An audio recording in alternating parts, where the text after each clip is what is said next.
Le labyrinthe de Pan. Alors ouais, le labyrinthe de Pan, ouais. Le labyrinthe de Pan, ça fait partie de ces films. Alors, faut comprendre une chose, c'est que euh, je suis quelqu'un d'assez simple dans mes goûts, dans le sens où euh, il y a par exemple d'autres youtubeurs cinéma qui vont dire ouais, ce film-là est pas bien parce que comprenez la mise en scène, le machin, la colorimétrie et tout.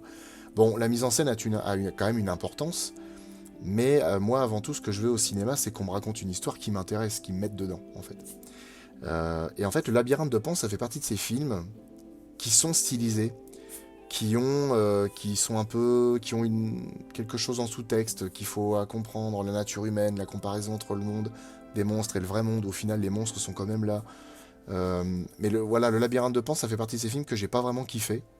Mais par contre, je peux absolument pas nier que esthétiquement, il est complètement incroyable et que, bah, en fait, non, c'est un bon film. Mais après, l'histoire m'a pas vraiment intéressé. J'étais peut-être pas dans le bon mood, hein. Je devais avoir, je sais pas, peut-être 20 ans quand je l'ai vu. Donc, non, peut-être pas 20 ans, parce que je pense pas qu'il était sorti il y a 20 ans. Mais j'avais quelques. j'ai- quoi, qu'est-ce que c'est? Comment? J'avais quelques. Putain, les mecs, ça gueule dans tous les sens là-dedans. Qu'est-ce que c'est que ce pataquès? Bon, allez, les zombies tombent du ciel, moi je me casse. Donc ouais, je parlais pardon du labyrinthe de Pan. Ouais, donc le labyrinthe de Pan, oui, on en parlera parce que c'est pareil en termes de monstres, Guillermo del Toro. Ce mec, Guillermo del Toro, aime les monstres. Et honnêtement, enfin, c'est trop bien. Ces films sont vraiment ouf, ça fait super plaisir. Mais c'est bien, tant mieux. J'irai peut-être y refaire un tour à l'occasion. Même si je le confesse, des fois j'ai un peu de mal à regarder ce que font les concurrents, du coup. Parce que. En même temps, c'est parce que j'ai pas envie que ça me donne des idées, du coup. Et puis qu'un jour on me dise, ouais, mais au final, ce que t'as fait, c'est comme lui, machin, t'as copié. Disons que c'est pour essayer de rester le plus authentique possible. Par contre, ouais, l'Ocean Meltana, je sais pas si je prononce bien, hein. L'Ocean Meltana. Je préfère Not Serious. Not Serious, je l'ai trouvé par hasard. Je trouve ce mec super drôle, vraiment. À tel point que moi, ça me fait, entre guillemets... Bah, après, c'est pareil. Lui, il doit sortir une vidéo tous les 2 mois, 3 mois, même un peu plus. À tel point qu'en fait, souvent, je me dis, merde, je trouve que nous, on est vraiment léger à côté, quoi. Parce que le mec, vraiment, fait des trucs drôles. C'est... Après, voilà, il prend du temps pour réfléchir sur les sketchs, hein, mais vraiment, c'est super drôle, c'est bien écrit. Franchement, c'est... J'adore vraiment ce qu'il fait, hein. Moi, ça me plairait vraiment de ouf de faire une vidéo avec lui. Parce que je le trouve vraiment drôle et génial. Parce que Patrick sur Twitch dit ça. D'ailleurs, Not Serious dit que ta chaîne est trop bien. C'est vrai ça? Vraiment? Il t'a recopié? Je suis pas tout à fait sûr, hein. Enfin, franchement, euh, si vraiment mais il a dit ça sur quoi? Genre sur les Twitch qu'il fait là ou? Parce que sans déconner, si Note Serious dit que la chaîne est trop bien, enfin. Parce que moi je kiffe vraiment ce qu'il fait, hein. Je- ne t'énerve pas, Patrick. C'est parce que j'ai du mal à y croire, parce que c'est tellement plaisant à savoir. Mais ah ouais, non, je savais pas du tout. Mais c'est un délire. C'est un délire en fait. Parce qu'en fait, je lui avais envoyé un mail il y a quelques mois.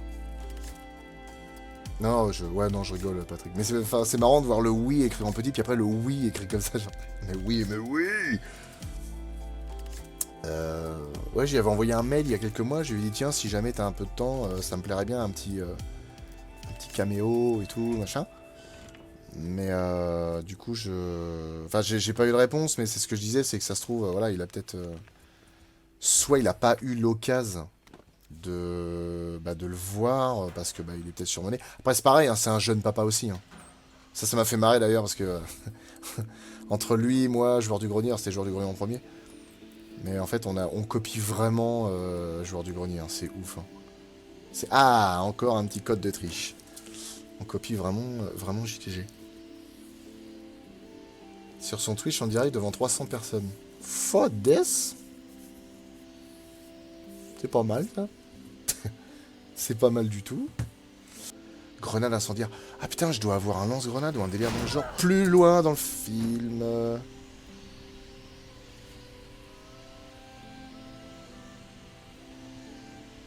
Je ne suis pas très satisfait de ce jumpscare. Ça m'embête, voyez-vous. Donc ouais, le film Stargate, ouais, j'ai beaucoup aimé, franchement, vraiment bien, avec Kurt Russell et James Spader. Spader, je sais pas comment on dit. Passe le bonjour à Toutankhamon, du con. C'était trop cool, ça. Ah, il y a Tetel qui... Il y a Tetel qui remonte l'escalier et ça me fait peur, parce que je joue à un jeu de zombies et j'entends craquer derrière moi. C'est effrayant. Comment? Alors, ce qui est vraiment dommage, c'est qu'ils aient pas rajouté une fonction pour les pousser du haut de la rambarde. Ça aurait été trop stylé. Ouais, Critters, ça fait partie de ces films que j'ai découvert avec la joie des téléchargements. À l'époque de Emule. Emule, ça, c'est surtout les anciens qui connaissent. Enfin, anciens, façon de parler, mais... Si vous avez moins de 30 ans, vous connaissez pas Emule. Et... Et en fait, ouais, c'est parce que j'avais vu sur internet les petites boules de poils comme ça là. Non, pas serein du tout le flow. Bonsoir DG Ster Ben 27.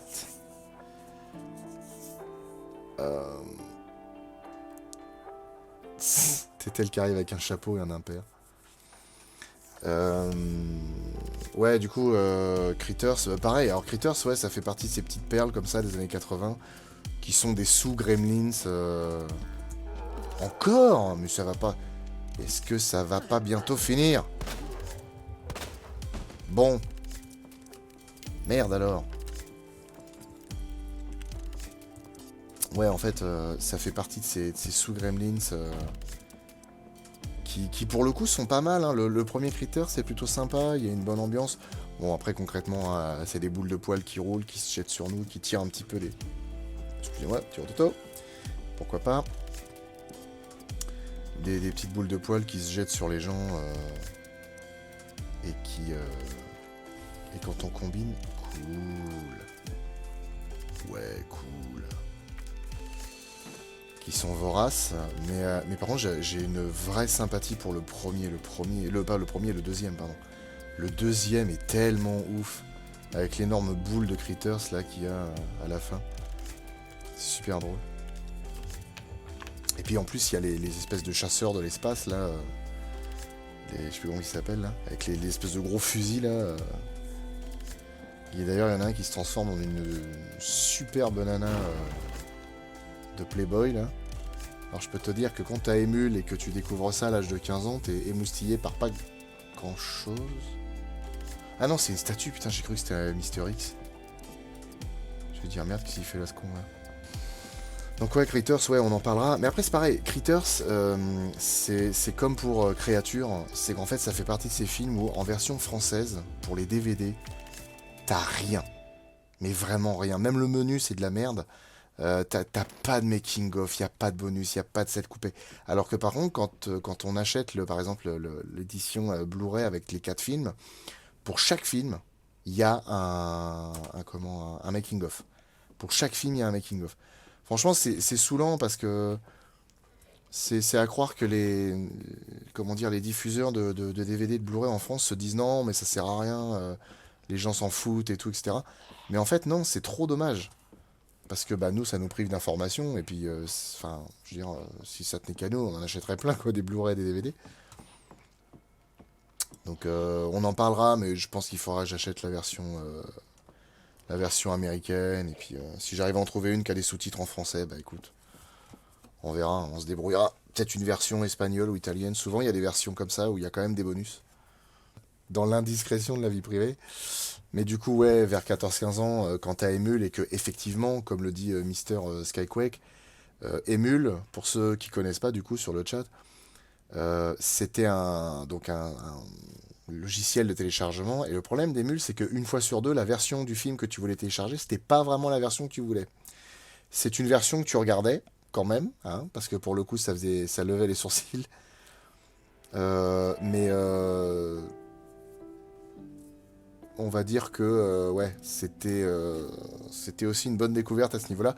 Mais par contre, il y a vraiment des fois où c'était très très très relou. Parce que vraiment, quand tu voulais à tout prix un film et qu'à chaque fois tu tombais sur la version où il y a une nana et 14 mecs, c'était un peu relou.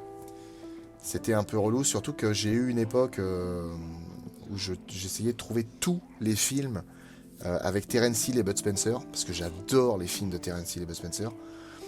Et en fait, une fois sur deux, c'était pas les bons films. Et du coup, c'était chiant. Mais il paraît qu'il y a eu des histoires de fous comme ça, hein, genre pour les dessins animés. Le mec, il télécharge Blanche-Neige et les 7 nains, du coup, c'est Blanche-Fesse et les 7 nains. Et le mec, sans même vérifier, il met ça sur une clé, il met ça pour les gamins, puis il va retrouver les potes à table. Bon, c'est bonjour l'ambiance, quoi. Alors, Moana, ouais, ils l'ont changé en Vaiana, du coup. Oui, bah oui, c'est vrai, c'est vrai. Parce que c'est le nom d'une actrice. Ok, je savais pas du tout. Ouais, pour nous relancer sur... Ah, putain, je peux rien prendre, ça me saoule. C'est sans déconner. Voilà, tout le monde se lève. Pour Danette. Bien sûr que non. Et merde.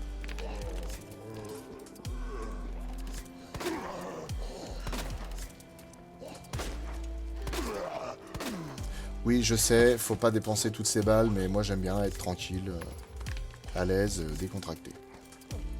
Décontracté du gland d'un coup, oui.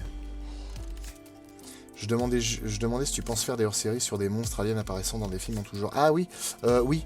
J'ai déjà commencé à réfléchir à ça et à un petit peu prendre enfin, commencer à prendre des notes euh, de ce qu'on peut pas vraiment traiter comme film de monstres, mais quand même un peu. Et effectivement, on fera comme ça des passages avec les monstres qu'il y a dans les Star Wars, même hein, les Marvel ou les DC Comics, parce que bah il y a Doomsday par exemple, hein, surtout dans le film Batman vs Superman. Je vais essayer de jeter un pavé dans la mare, qui était un ratage du coup. Autant le personnage que le film, mais après c'est pareil, il y a Hulk, il y a les Skrulls, il y a tout plein de trucs. Donc oui, on fera un spécial sur ça.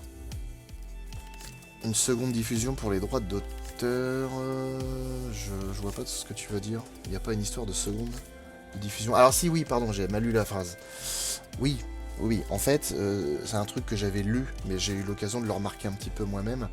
En fait, pour ne pas se faire striker, il faut mettre un passage de film qui dure moins de 6 secondes. Ou 6 secondes, mais pas au-delà. Pour la musique, c'est un peu le même délire, même si ça dépend, parce que par exemple, Underwater, il y a certains passages de musique qui durent 12 secondes. On s'est pas fait striker, pas de problème. Mais ouais, non, pour les passages de film, ouais, faut pas excéder 6 secondes, sinon... Après, plusieurs fois, je m'en suis sorti avec le droit à la citation. Le droit à la citation, ça permet vraiment de se sauver, parce que bah, c'est une loi française, ça existe.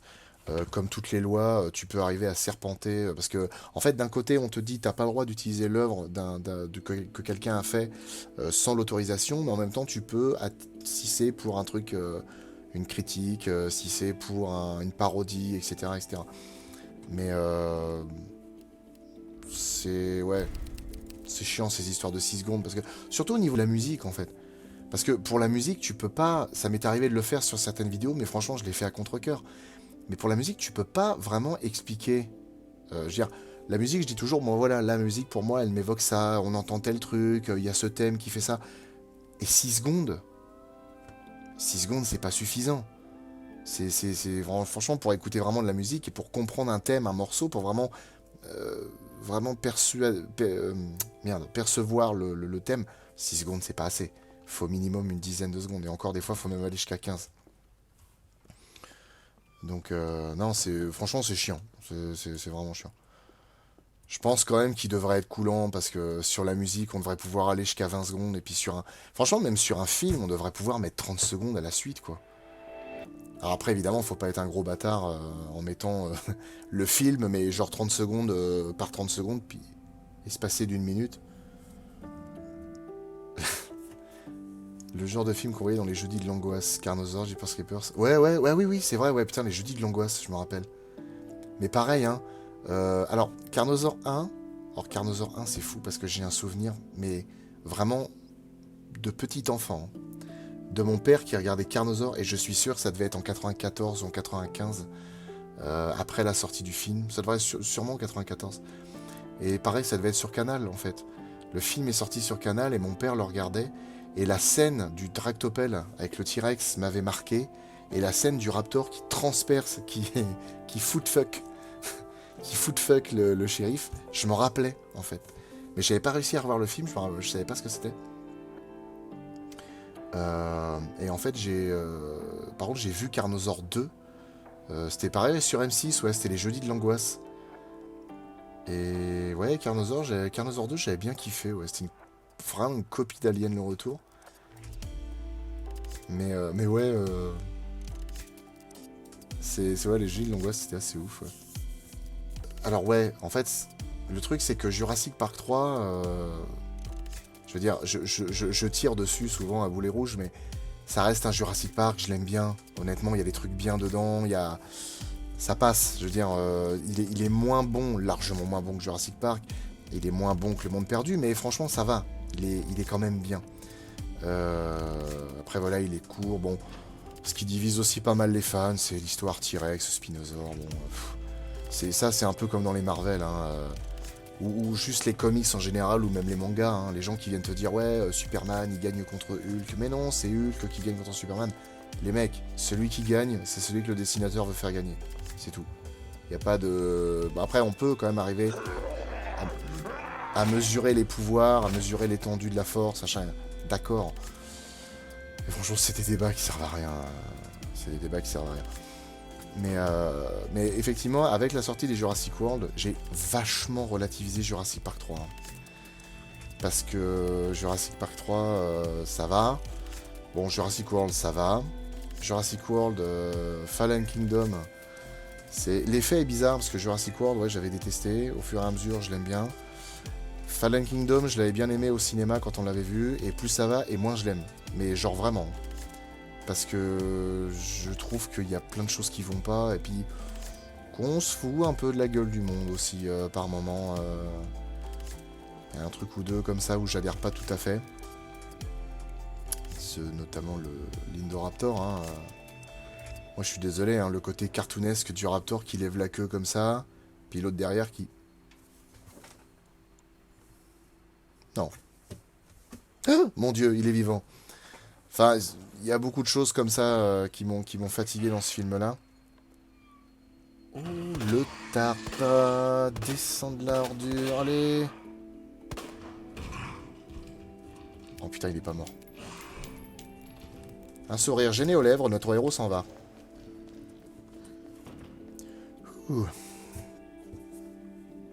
Et par contre, oui, non. Franchement, non, Jurassic World Dominion, non, c'est pas possible. En fait, là, le problème, c'est que c'est aussi les réflexions de fans. Hein. Et rappelez-vous, ça, je leur dirai plusieurs fois dans les épisodes, les fans, c'est ce qui arrive de mieux et de pire à une licence. Jurassic World Dominion avait un putain de potentiel parce qu'il faisait revenir le casting original. Il aurait pu y avoir énormément de scènes intéressantes. Ils ont voulu à tout prix faire en sorte que Blue se reproduise par parthénogenèse. Ok, soyons dingues. Le casting original est très mal utilisé. C'est long, c'est long, c'est long, c'est long. Dodson, Dodson, il pue la merde, je suis désolé. Joueur du grenier, enfin c'est Fred, je crois qu'il a surtout fait remarquer, mais cette scène où tu as Grant, Ellie et la petite, la Maisie, qui prennent le tram, et qu'en fait ils disent arrêtez le tram au niveau des grottes, mais il y a des animaux dans les grottes, et que Dodson il fait et puis il part. Tu dis, mais quoi? Pourquoi? Revenez en arrière, pourquoi vous avez fait ça? Enfin, je sais pas, tu vois le Dodson du premier film, il est là 2 minutes, tu vois que le mec c'est un bâtard, tu vois. Enfin, le mec il a quelque chose. Et là dans le 3, Dodson il pue la merde, franchement il est nul. Il est complètement nul. Alors évidemment, la critique du film sera beaucoup plus construite. Alors là, c'est vraiment la vie à chaud. Et puis, ah oui, alors par contre, ouais, comme tu dis, Patrick. Ah putain, attends, Patrick, excuse-moi, Patrick. Je reviens juste sur un truc. Sur plusieurs trucs. Darian, alors là, du coup, excuse-moi, je te prends comme exemple. Après, reste que le vrai Spinosaure n'aura jamais eu assez de puissance pour briser la nuque d'un T-Rex et même juste assez d'endurance pour en affronter un sur Terre. Tu sais ça comment? Ça vient d'où, en fait? Pour la puissance de la mâchoire, à la rigueur, je veux bien, parce que effectivement, j'ai vu des études aussi qui parlaient de sa puissance. La puissance était peut-être pas nécessaire pour briser la nuque. Et ne parle pas d'endurance. L'endurance, on sait pas. On peut pas en parler comme ça, c'est pas possible. Et par contre, je rebondis sur Squirrel Games. Ah ouais, Cadillac et Dinosaure, c'était tellement ouf ça aussi. J'ai découvert ça très tard, hein. Mais c'est super marrant, Cadillac et Dinosaure. Et par contre, oui, alors je reviens sur Patrick sur Twitch. Ouais, non, ah ouais, le fan service. Oh là là là là. Bah, vous avez découvert, parce qu'il avait joué le loup-garou dans Underworld, mais comme il était masqué, vous n'avez pas vu son visage, mais vous avez découvert Mehdi dans la vidéo de Underwater. Ah non, cela dit, il était dans Van Helsing, il faisait Dracula. Il avait jamais vu Jurassic World, Le Monde d'après, et en fait, je lui ai montré le film, et du coup, cette scène où le T-Rex, à la fin, au moment de l'affrontement final, passe devant, enfin derrière plutôt, le truc rond comme ça qui ressemble au logo et que le T-Rex ouvre la gueule dedans. À ce moment-là, Mehdi, en fait, il m'a regardé comme ça et moi j'ai fait genre, t'as compris la référence? Je trouve ça insupportable. Franchement, bon, moi les Star Wars, je suis pas fan, donc je peux pas faire attention à ces détails-là, mais il paraît que du coup, ouais, les Star Wars, pareil, c'est du fanservice de dingue, etc. Jurassic World, je n'en peux plus à ce niveau-là, vraiment. Oh. Ça, c'est fait. Bon, maintenant je peux me balader tranquillement. Mais non, je peux pas ouvrir cette porte. C'est vraiment, ouais, c'est insupportable. Jurassic World me fatigue. Et, du coup, par rapport à ce que je disais, les fans aussi me fatiguent. Parce que c'est ce que je disais dans la vidéo de Jurassic World, premier du nom. C'est que les gens qui passent leur temps à trouver des références là où il n'y en a pas, il y a un moment, ça devient un sketch. Parce que c'est à la limite, ouais, il y a de l'herbe dans les deux films, donc ouais, c'est une référence. Non, c'est pas une référence. C'est juste qu'il y a de l'herbe parce qu'il y a de l'herbe, en fait, c'est logique. Et par moments, ça agace, en fait. Mais par contre, non, ouais, ah ouais, non, dans Fallen Kingdom, c'est... dans le monde d'après, c'est insupportable. C'est vraiment insupportable. Tu sens que les mecs enfoncent ça au chausse-pied, c'est casse-pied. Franchement, c'est chiant. Ouais, l'apparition des anciens héros. Bah, en plus, ouais, puis c'est pareil, ouais. Grant et Ellie, c'est plaisant de les voir s'embrasser et tout. Tu dis, ah, c'est cool, on voulait qu'ils soient ensemble et tout ça. Jurassic Park 3, ça avait fait un petit peu un crève-cœur, parce que du coup, elle s'était trouvé quelqu'un. Et là, tu vois Grant qui se comporte comme un ado de 15 ans. Ouais, bon, d'accord. En fait, je trouve que tout est mal amené. Alors évidemment, c'est le problème aussi des fans de partir du principe que quoi qu'il arrive, ils feraient ça mieux que tout le monde. Mais en fait, je trouve que c'est mal amené. Pareil, hein. Grant, je trouve ça fou qu'ils aient pas pensé à faire vraiment une scène. En fait, vraiment, si le film n'avait pas été pensé comme ça, moi, je fantasmais sur une scène où Owen aurait pu présenter Blue à Grant. Grant qui a eu un passé avec les Raptors 2 fois, et qui en plus les étudie comme un dingue. J'aurais trouvé ça ouf que Grant ait cette espèce de truc comme ça avec le toucher sur la tête de Blue. J'aurais trouvé ça ouf, vraiment. J'aurais trouvé ça trop bien. Puis même, honnêtement, un petit moment comme ça, où t'as Malcolm, ou Grant, ou même Ellie, hein, parce que les trois y ont fait face. Mais ça aurait été tellement drôle que l'un d'eux se retrouve face au tyrannosaure, et que t'en aies un qui dise « Ah putain, pas encore ». Genre « Ah non, pas elle ». Qui reconnaissent en fait le T-Rex du premier film. Ça aurait été super chouette. Franchement, ça aurait été trop bien. Ouais, Amanda Kirby, ouais, insupportable. Vraiment, Ben a gueulé dans son truc, là. Et ouais, j'avoue, William H. Macy, on dirait Ned Flanders dans le film. C'est vrai. Quand elle nous fait le Michael Youn, y a de ça. Je vois juste une fin de phrase, là. Je le trouve classe, faut pas oublier que c'est des dinos mutants. Alors c'est pareil, l'excuse des dinos mutants... ça marche des fois, mais il y a des moments c'est pareil. Ça aussi, il faut arriver à nuancer un peu parce que les dinos mutants, on en est arrivé à des gens qui justifient par exemple la gueule du Spino enfin la gueule, c'est-à-dire l'aspect général, hein, pas sa mâchoire, en disant voilà, en fait il a été fait, surtout à cause des jeux Jurassic World. Dans les jeux Jurassic World, en fait, on peut mélanger les ADN de plusieurs trucs, pour par exemple la peau, pour la résistance, pour plein de trucs. Et en fait, genre ouais, le Spino, en fait, il a été fait à partir de ça, à partir de tel dino, à partir de ça, et en fait ça a donné ça. Non, non. Le Spino, il a été fait à une époque où les dinos mutants, ils en prenaient pas vraiment conscience. Les scénaristes s'en foutaient un peu, ils y pensaient pas tout à fait. Et en fait, ils l'ont fait parce que James Horner, ça c'est le compositeur, Jack Horner leur a dit non, non, mais le Spinosaure, il ressemblait à ça. Voilà. Alors que le Spino, en fait, on n'en connaissait rien à l'époque. Surtout qu'en plus, le Giganotosaure à l'époque, on le connaissait déjà bien. Hein, on connaissait 70% du squelette, contre 10% pour le Spinosaure, peut-être même 5%, qui en plus ont disparu. Le Giga aurait pu passer, en fait, dans Jurassic Park 3. Et pareil, hein, c'est toujours le même délire aussi. Hein. Ouais, mais le Giga, on a fait en sorte qu'il... Enfin non, le Spinosaure, il l'avait pris parce qu'il voulait vraiment un dinosaure que les gens ne puissent pas confondre avec le T-Rex. Tu vas sur internet, tu tapes Giganotosaure et Tyrannosaure, tu les vois l'un en face de l'autre, tu peux pas te tromper vraiment. Hein. 3 doigts, 2 doigts, la mâchoire vraiment longue comme ça. Enfin, la gueule du Giganotosaure, vraiment, elle est caractéristique. Tu peux pas confondre les deux. C'est pas vraiment faisable. Tu vois une différence. Et au pire des cas, la différence, tu l'as fait avec la couleur. Hein, je sais pas. Ça me paraît pas con, quoi. Mais bon. Donc, ouais, non. Et Alan sauve le bébé de Blue. Ça aurait été stylé, ouais. Qui sauve le bébé de Blue, qui le ramène à Blue, et que Blue, peut-être, le voit d'une certaine manière, et se dit, bon, bah, lui, il est gentil, et il peut s'en approcher. Ça aurait été ouf. Et ouais, bon, on a échappé aux hybrides dino-humains. Ça, je suis d'accord. Mais même ça, dans l'idée, après, c'est parce que les fans, même moi, hein, je veux dire, on est trop attaché à notre parc à dinosaures.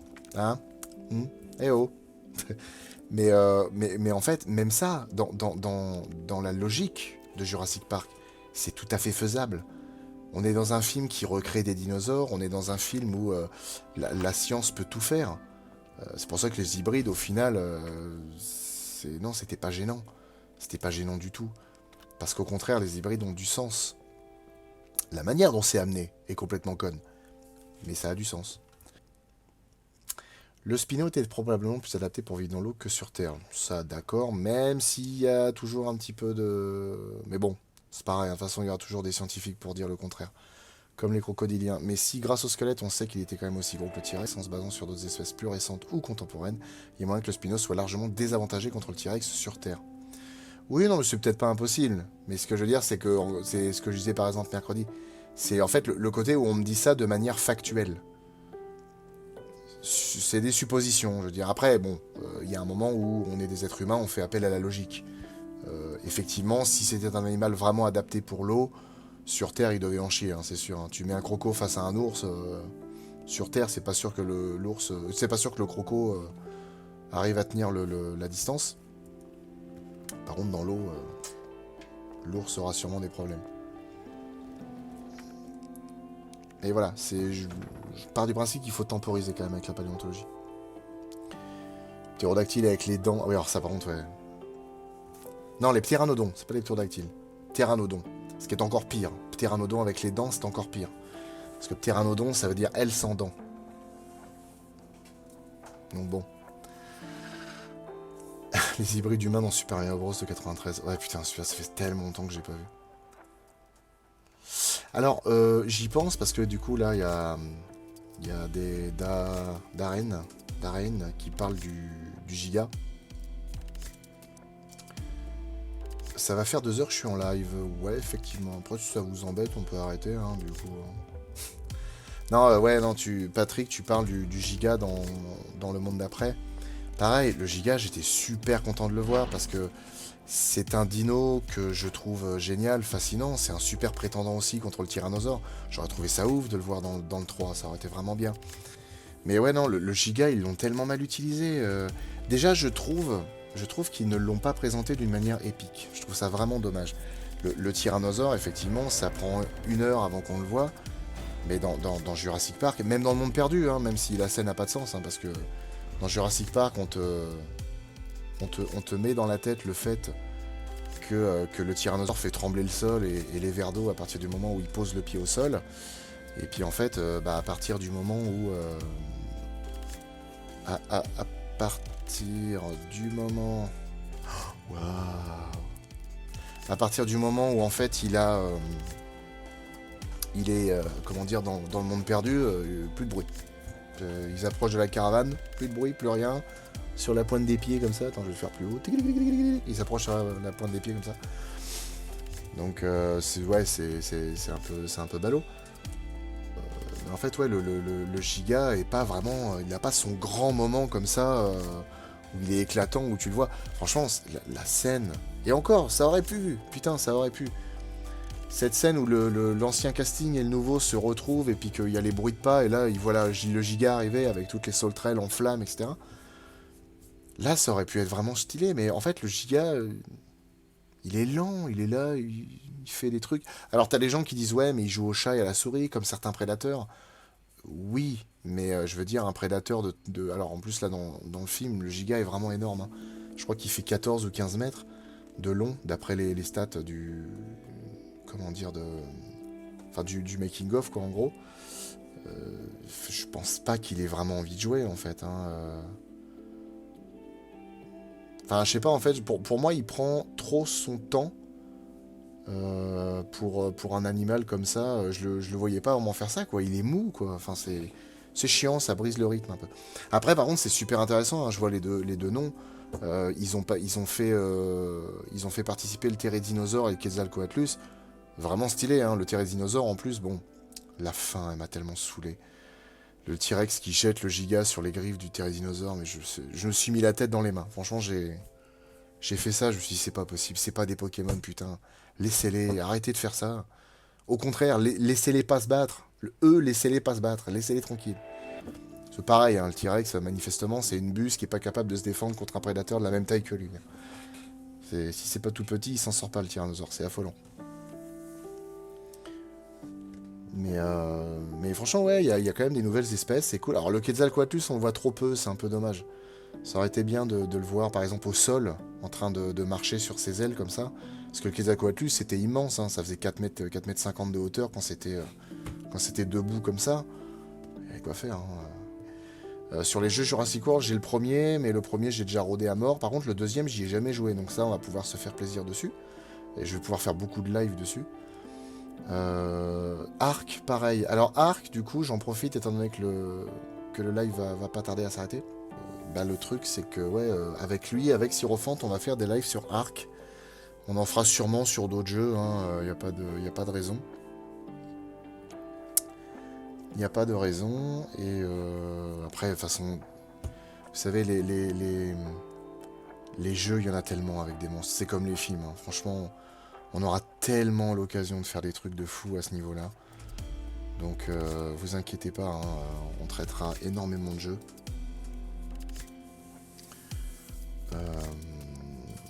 Ils ont mis un raptor avec des plumes. Ouais, c'est le Pyroraptor, ouais, effectivement. Le Pyroraptor, ils ont mis quelques dinos plus vraisemblables, entre guillemets, mais... Oui, la scène dans le monde perdu. Là, oui, la scène dans le monde perdu où, en fait, il y a les pas qui résonnent des T-Rex. Et en fait, il n'y a que Sarah qui les sent, personne d'autre. Ouais, il y a des incohérences comme ça. La pseudomort de Roberta, ouais, ça c'est pareil, putain. Le tyrannosaure qui est par terre, puis d'un coup, couvre grand les yeux. Ça va chier. C'est des tag teams, ouais, toujours des tag teams, ouais. Rexy Blue, Mosasaur, T-Rex, Lyric contre Giga. Ouais. C'est... Franchement, je trouve ça con parce qu'à l'arrière, s'il avait vraiment voulu rentrer dans le délire. Dans Fallen Kingdom, tu as Raptor contre Indoraptor. Pourquoi est-ce que dans le premier, ils n'ont pas fait un T-Rex contre I-Rex? Du coup, ça aurait été stylé. C'est en fait, chaque hybride fait face à son géniteur, on va dire, entre guillemets, original. Et puis voilà, quoi, c'est le géniteur qui gagne, et puis basta. Moi, ça me rend fou, en fait.